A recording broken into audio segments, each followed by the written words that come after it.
देखिए आज का हमारा जो टॉपिक है उस टॉपिक का नाम है सेंटेंस। देखिए हम सेंटेंस को पढ़ने के लिए सबसे पहले इसकी डेफिनेशन को पढ़ेंगे।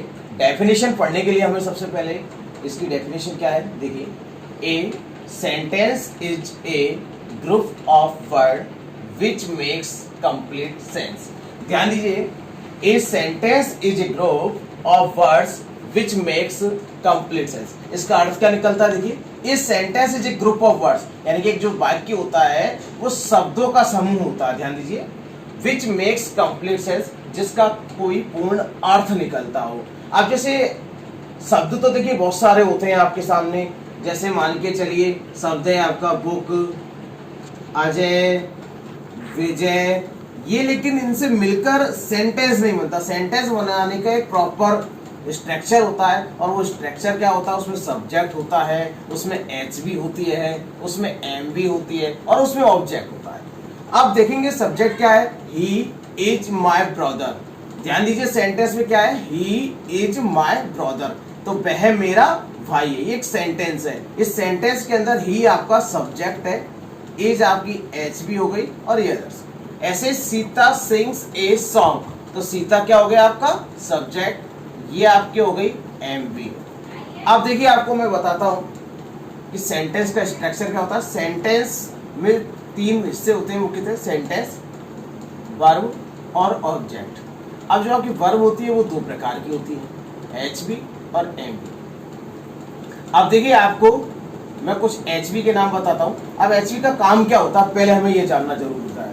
देखिए एच बी जो होती है, एच बी का हिंदी अर्थ होता है सहायक क्रिया, यानी कि मुख्य क्रिया में सहायता करती है, ये जो बताती है टेंस क्या कर रहा है। जैसे मान के चलिए हमारे पास एक सेंटेंस है, सेंटेंस क्या है, राम रीड्स बुक, राम पुस्तक पढ़ता है।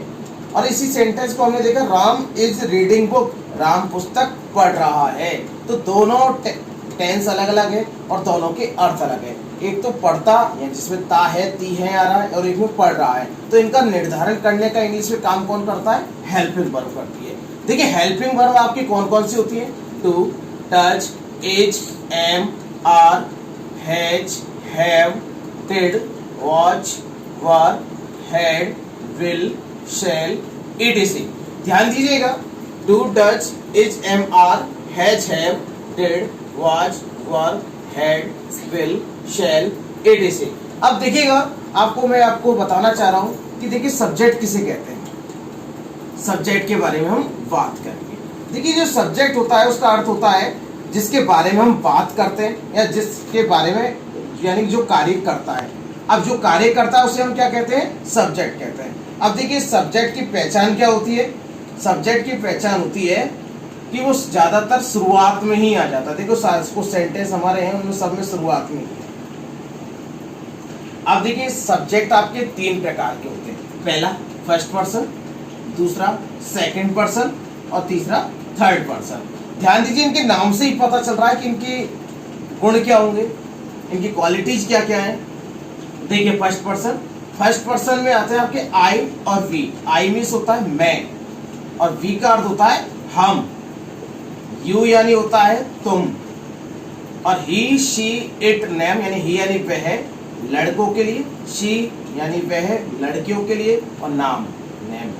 अब हम बात करते हैं फर्स्ट पर्सन में। देखिए तो जिसमें व्यक्ति बोलता है या स्पीकर, यानी कि जो व्यक्ति बोलता है उसे हम फर्स्ट पर्सन कहते हैं, और जो व्यक्ति उस व्यक्ति की सुनता है यानी कि सुनने वाला, स्पीकर तो आपका फर्स्ट पर्सन हो गया,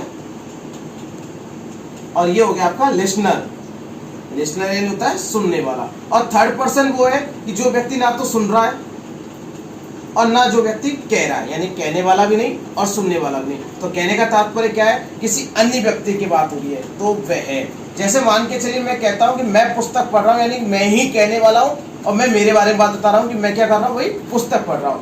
अगर मैं आपसे कहता हूं कि भाई तुम क्या कर रहे हो, तो तुम कौन हो गया, सेकंड पर्सन हो गया। अब सेकंड पर्सन की बात करते हैं। देखिए सेकंड पर्सन क्या होता है, सेकंड पर्सन है जो व्यक्ति हमारी बातों को सुन रहा है, यानी कि जो बोल रहा है उसकी बातों को सुन रहा है। अब बात करते हैं हम थर्ड पर्सन की। थर्ड पर्सन वह व्यक्ति होता है जो ना तो बोलता है ना वो सुन रहा है, वो थर्ड व्यक्ति है।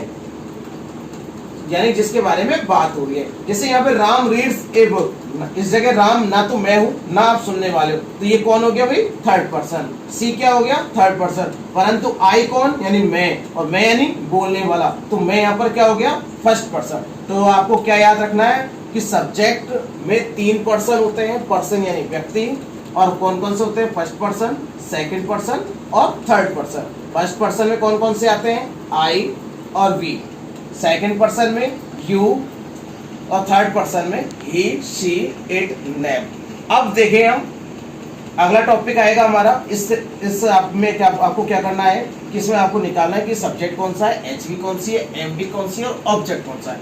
अब देखिए आपके सामने एक सेंटेंस है, राम रीड्स बुक, तो इसमें सब्जेक्ट कौन सा हुआ, राम। इसके अंदर एचवी, देखिए एक टेंस ऐसा होता है जिसके अंदर अफर्मेटिव के अंदर एचवी का सीधा प्रयोग नहीं होता है, तो इसलिए यहाँ पर एचवी और एमवी कंबाइन में क्या लिखा अपन ने, रीड, और एस लगा दिया क्योंकि हमने आपको बताएंगे कि एस कब लगता है, ही, शी, इट, और नेम, हु, तो उस कंडीशन में हम वर्ब की फर्स्ट फॉर्म में एस या ईएस का प्रयोग करते हैं। और ऑब्जेक्ट क्या हो गया यहाँ पर, बुक। तो आपको एक एक्सरसाइज करनी है जिसके अंतर्गत आपको सब्जेक्ट, एचवी, एमवी और ऑब्जेक्ट निकालना है। अब देखिए सेंटेंस में सब्जेक्ट क्या है, शी, इस सेंटेंस में ऑब्जेक्ट क्या है, सॉरी एचवी क्या है, इज, एमवी क्या है, रीडिंग, एंड ऑब्जेक्ट क्या हो गया, वो। इधर सब्जेक्ट क्या है, आई, हैव क्या हो गया आपकी, एचवी, और एमवी क्या हो गई आपकी, रीड,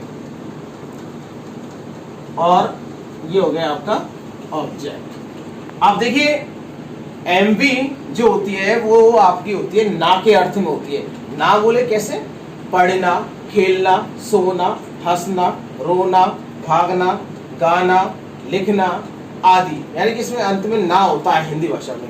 लेकिन ये क्या टेंस के अकॉर्डिंग के पीछे के जो शब्द हैं वो चेंज हो जाते हैं। जैसे पढ़ना का हो जाता है पढ़ता है, पढ़ रहा है, पढ़ चुका है, 2 घंटे से पढ़ रहा है। तो इसी प्रकार ये क्रियाएं हमारी चेंज हो जाती हैं।